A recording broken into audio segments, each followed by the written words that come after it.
आने वाली 3 जुलाई को गुरु पूर्णिमा महोत्सव है, दरबार महोत्सव है। ये महोत्सव 5 दिन का है, 1 तारीख से 5 तारीख तक मनाया जाएगा। लेकिन गुरु पूर्णिमा 3 तारीख को है। उत्सव महोत्सव जो है वो 1 तारीख से 5 तारीख तक है। तो अपने अनुसार कार्यक्रम बनाएंगे दरबार आने का। सभी भक्त बाबा के सम्मान में जितने दीक्षित हैं, तंत्र दीक्षित और मंत्र दीक्षित लोग भी आएंगे। जो दीक्षा लेना चाहते हैं वो तो आते ही हैं, आना होगा। दूसरा, आपको पहले ही बताया गया कि माँ की तस्वीर जिसके यहाँ भी है, माता कामाख्या की तस्वीर, उसको सूती लाल वस्त्र से ढक के रखेंगे। 22, 23, 24 और 25 इन 4 दिनों माँ का पूजन नहीं होगा। 22 को पूजन करके और ढक देना है तस्वीर को लाल वस्त्र से। और 26 तारीख को प्रातःकाल, जब आपको अभी बताया जाएगा, बीच में मेरे द्वारा सूचना दी जाएगी, उस समय माँ का पूजन अर्चन करके, भोग लगा करके, माँ के पट, माँ का जो वस्त्र हटाएंगे, स्नान आदि करा के, श्रृंगार करा के, और उनके सम्मान में भोग आदि लगा करके और पूजन कर सकेंगे। फिर ये पूजन चलता रहेगा। जो लाल वस्त्र माँ पर रहेगा, इसको खास तौर से महिलाएं इस वस्त्र को उतार के अपने पास रख लेंगी, तिजोरी में या अपने बॉक्स में, अटैची में, कहीं पर भी। ये बहुत ही काम का वस्त्र होगा, जिसके बारे में बाद में आपसे चर्चा करेंगे। आपके बहुत काम आने वाला है, खास तौर से महिलाओं के। और तमाम प्रकार के संकटों को दूर करने वाला है वो आपके पास। इसको सुरक्षित रखना है। आपको सूचना मिली गई है। जो मेरा जाने का कार्यक्रम था, जो माँ का महापर्व मनाया जाता है, अम्बुबाची महापर्व, माँ कामाख्या मंदिर में, वो मेरे द्वारा निरस्त किया गया है। वहाँ के मंदिर प्रशासन से, ट्रस्ट से, वहाँ के पंडे पुजारियों से मेरे द्वारा आग्रह भी किया जा चुका है कई बार कि मंदिर परिसर यानी मंदिर के क्षेत्र में होने वाली जो बलि प्रथा है, क्रूरता है, निरीह जीवों की जो हत्या हो रही है, बलि हो रही है, धर्म के नाम पर यह हिंसा हो रही है, मूर्खता और मूढ़ता की हद हो रही है, जिसका दुष्प्रभाव हमारे जाने वाले वहाँ भक्तों पर पड़ता है, उनके परिवार पर पड़ता है, उनके बच्चों महिलाओं पर पड़ता है उसका असर। और इसके दूरगामी दुष्परिणाम हैं, गंदी स्मृतियाँ बनती हैं। तो वो बलि जो होती है, उसके विरोध में हम लोगों ने वहाँ जाने का कार्यक्रम निरस्त कर दिया है।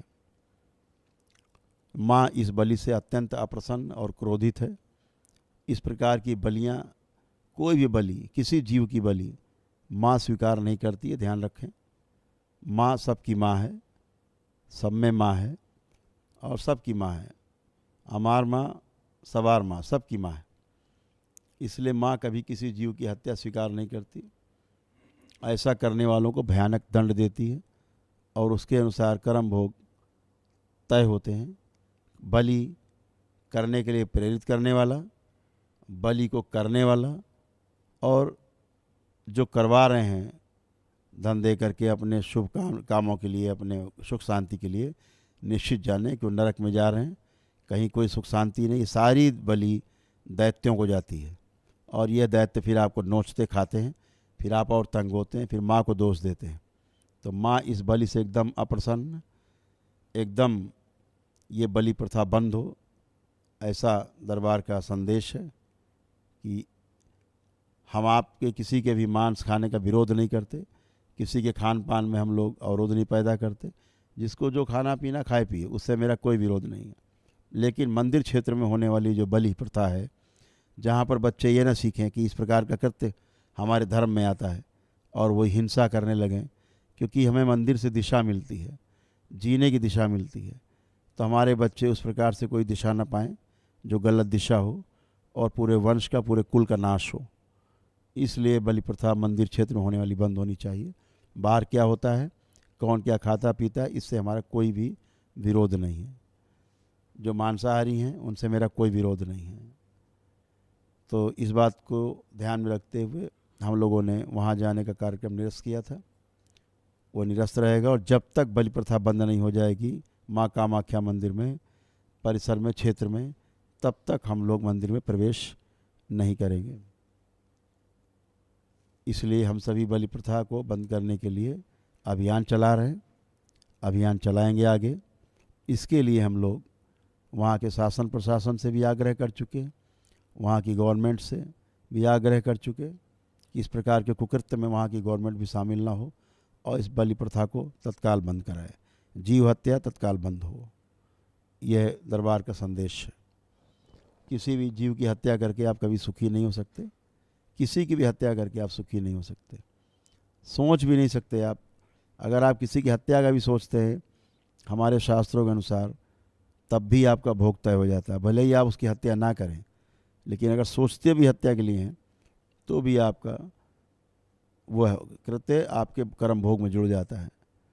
जो 3 प्रकार से बताया जाता है, कृत, कारित और अनुमोदित। किया गया कोई कार्य या कराया गया कोई कार्य या उस कार्य का अनुमोदन करने वाला, समर्थन करने वाला, तीनों शास्त्रों के अनुसार दोषी हैं, पापी हैं और उनके कर्म भोग, कर्म दंड तय होते हैं।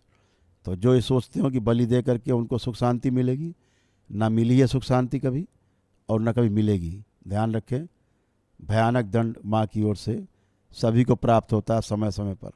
फिर आप माँ को दोष देते हैं। वहाँ पर तमाम हम देखते हैं तमाम ऐसे संकट हैं जो सामने खड़े हुए हैं, उसकी चर्चा बाद में करेंगे। फिलहाल बलि प्रथा बंद हो, ये हम लोगों का संदेश है। तो अपने अपने अनुसार कार्यक्रम बनाएंगे और शनिवार को पुनः होने वाले संकल्प में सभी लोग मिलेंगे। दरबार 22, 23, 24 और 25 4 दिन माँ के पट बंद हैं, दरबार बंद है। केवल बाबा के दरबार में पूजा होगी भगवान भोलेनाथ का, जो प्रतिदिन प्रातःकाल 3:30 पौने 4 बजे से जो रुद्राभिषेक शुरू होता है प्रतिदिन, वो वैसा ही रहेगा।